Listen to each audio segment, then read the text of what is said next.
The U.S. border crisis will be a top priority at the North America Leaders Summit this week. Rafael Romo has the details.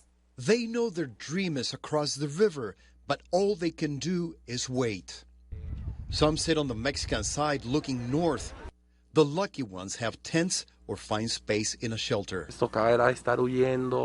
Many, like Venezuelan migrant Henry Salvador Pacheco, have traveled thousands of miles and vividly remember the dangers they faced in each country they traveled through. En Panamá y Colombia, Costa Rica, Nicaragua, Honduras, Guatemala, México. Delincuencia, nos robaron. He says they were robbed and kidnapped. It's the story of thousands upon thousands of immigrants who continue traveling north, even if it means risking their lives. The migrant crisis will be a top priority as U.S. President Joe Biden travels to Mexico to meet on Monday with his Mexican counterpart, Andrés Manuel López Obrador, and Canadian Prime Minister Justin Trudeau.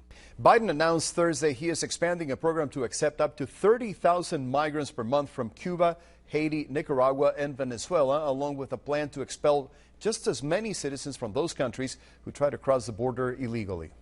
Look, we should all recognize that as long as America is the land of freedom and opportunity, people are going to try to come here. And that's what many of our ancestors did. And it's no surprise that it's happening again today. We can't stop people from making the journey, but we can require them to come here, that they come here in an orderly way under U.S. law.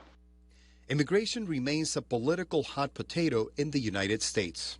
We take what's happening at the southern border very seriously, unlike some, and unlike the President of the United States, who has refused to lift a finger to secure that border. Far from the political rhetoric, migrants continue to wait.